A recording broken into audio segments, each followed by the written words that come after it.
Mesdames et messieurs, bonjour à toutes et à tous, bienvenue sur un nouvel épisode. Aujourd'hui, accueillons à nouveau le prophète Lovie Elias dans un tout nouveau message, un message dont nous allons pour l'instant taire le titre. Vous allez le découvrir dans le cours de ce message.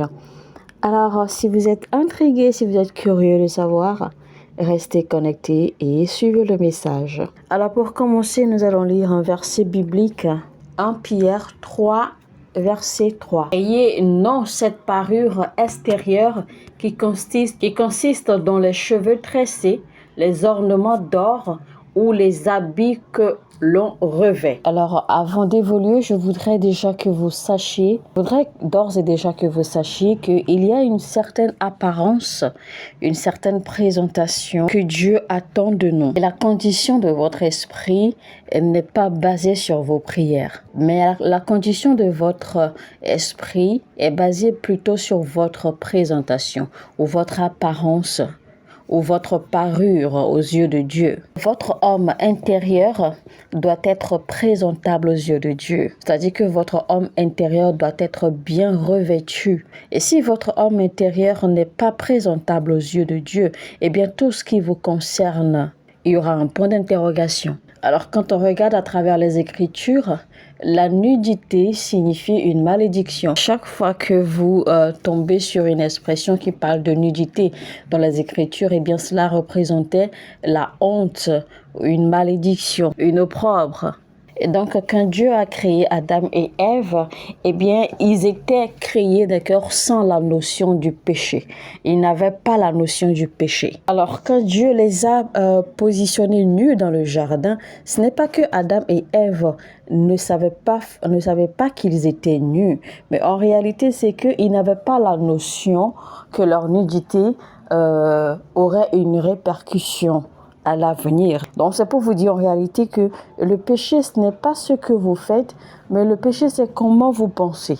Le péché, c'est la nature de vos pensées, la nature de votre esprit. Parce que vos pensées détermineront le péché que vous allez commettre. C'est pour cela que Jésus-Christ a dit, quand un homme regarde une femme avec le désir dans ses yeux, avec le désir dans son cœur, eh bien, il a déjà commis l'adultère avec cette dernière. Généralement, l'Église parle toujours du péché, mais l'Église ne parle jamais de l'iniquité.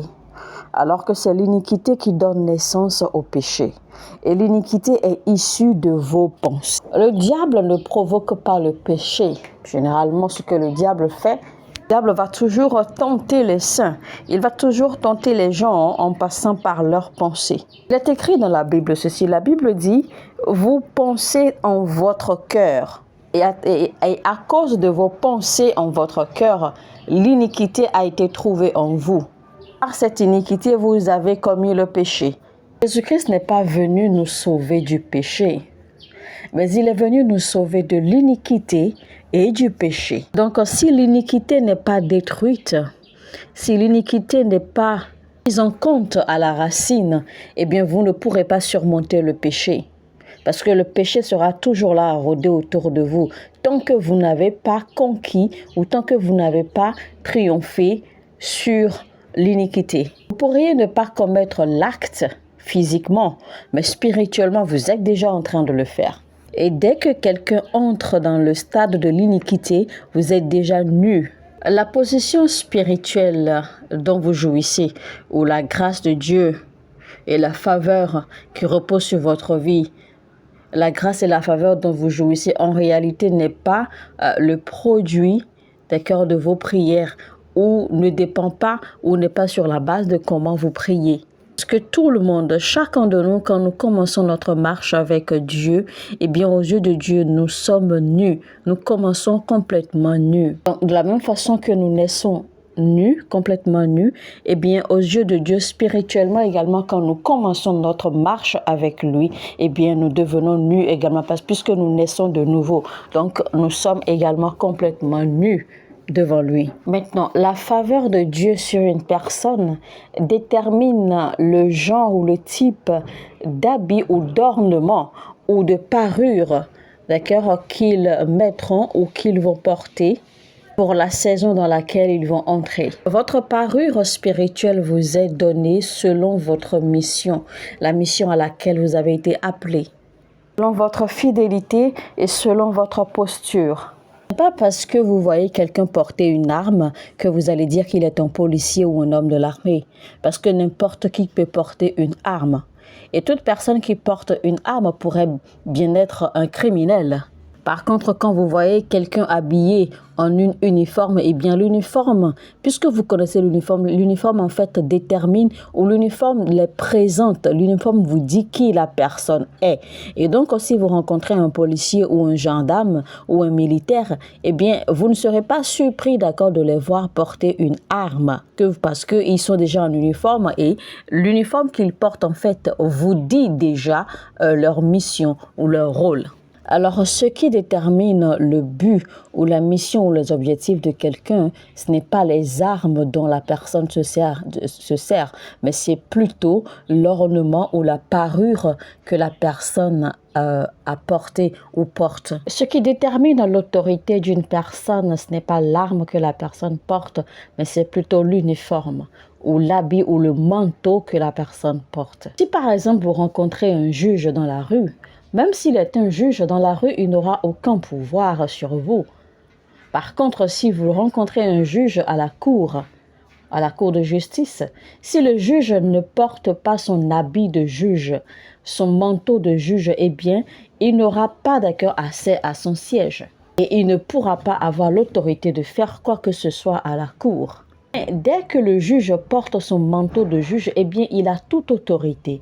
Premièrement, il a droit à son siège de juge, où tout le monde le verra clairement que voici le juge, parce qu'il est dans son manteau, il est dans son costume de juge et il est assis à sa place de juge. Donc là, il peut déployer toute son autorité en tant que juge. Et son costume représente le pouvoir et l'autorité qui lui a été donné.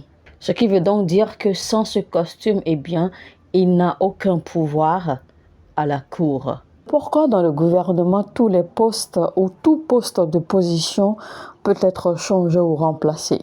Par contre, quand il s'agit de la cour, eh bien, quand vous êtes nommé, vous êtes nommé à vie. C'est-à-dire que si vous êtes juge à vie.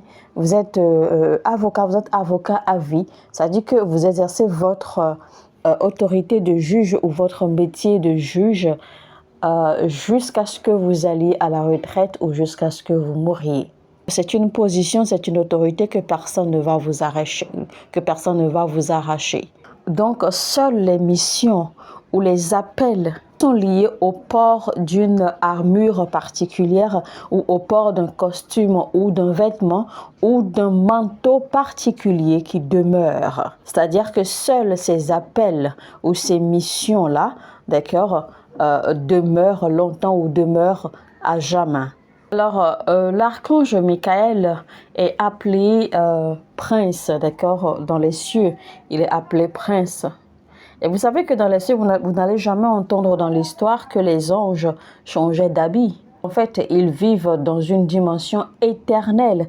Donc, il ne peut avoir de changement d'habit, il ne peut avoir de changement de vêtements, il ne peut avoir de changement de position, il ne peut avoir de changement de grade parce qu'ils vivent dans une dimension éternelle. Il peut avoir de changements de mission, d'accord, à accomplir, mais il ne peut jamais avoir de changement de grade ou de position, etc. Le seul ange qui a perdu sa position à jamais, c'était Satan. Donc, chaque ange que vous rencontrez est recouvert de la gloire de Dieu et de sa gloire. Et sa gloire, en fait, découle du manteau ou de l'armure, d'accord, qui lui a été donnée pour la mission à laquelle lui, il a été appelé. Donc, c'est de ce manteau que lui, il porte. C'est de cette armure que lui, il porte que sa gloire découle. Alors, il y a des situations que vous traversez présentement. La raison pour laquelle vous êtes en mesure de traverser ou de supporter ces situations, c'est à cause de l'armure ou de l'ornement ou du manteau que vous portez. C'est-à-dire du manteau qui est sur vous présentement. Parce que dès que le manteau va changer, dès que votre ornement spirituel va changer, je peux vous assurer que le diable ne pourra pas. Lisons maintenant Isaïe 61 à partir du verset. L'Esprit du Seigneur, l'Éternel est sur moi, car l'Éternel m'a oint pour porter de bonnes nouvelles aux malheureux.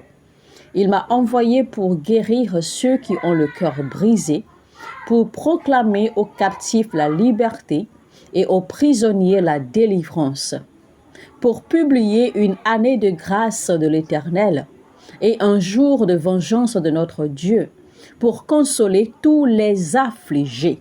Alors maintenant, nous allons voir, d'accord, au verset 3, comment est-ce que Jésus-Christ va changer votre histoire? Comment est-ce qu'il va transformer votre situation? Alors le verset 3 dit, pour accorder aux affligés de Sion, pour leur donner un diadème au lieu de la cendre, une huile de joie au lieu du deuil, un vêtement de louange au lieu d'un esprit abattu, afin qu'on les appelle des térembites de la justice, une plantation de l'Éternel pour servir à sa gloire. Donc, il a parlé de vêtements de louange. C'est pour vous dire alors que c'est le vêtement que Dieu vous donne qui détermine les témoignages que vous aurez. Donc, l'arrivée de Jésus-Christ dans votre vie n'est pas juste pour que vous receviez le salut. Jésus-Christ est venu également pour changer votre vêtement, pour changer votre apparence, votre armure, votre ornement. Donc, seul le vêtement qui reposera sur vous va finalement manifester ou révéler les évidences, les témoignages. C'est seulement à ce moment-là que vous pourrez voir les témoignages et les évidences que vous allez célébrer, que vous allez pouvoir compter, citer parmi vos bénédictions. Donc, sans ce vêtement, sans cet ornement, sans ce changement de vêtement, eh bien, vous ne pourrez pas avancer. C'est pour cela que Jésus-Christ, en fait, est en train de nous appeler, d'accord, à habiller proprement notre homme intérieur.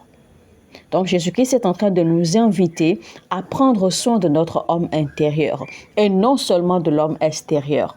Parce que quelqu'un peut bien s'habiller, quelqu'un peut bien paraître à l'externe, bien portant, bien bâti, bien habillé, sentant bon et tout cela, mais cette personne est terriblement souffrante à l'intérieur.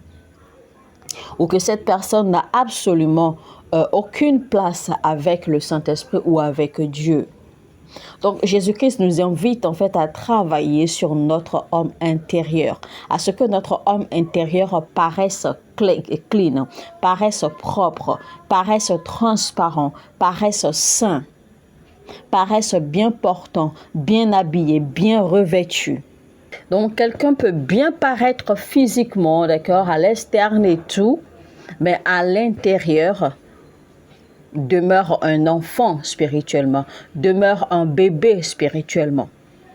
Donc, l'on ne regarde pas, en fait, il ne faut pas prioriser l'apparence externe.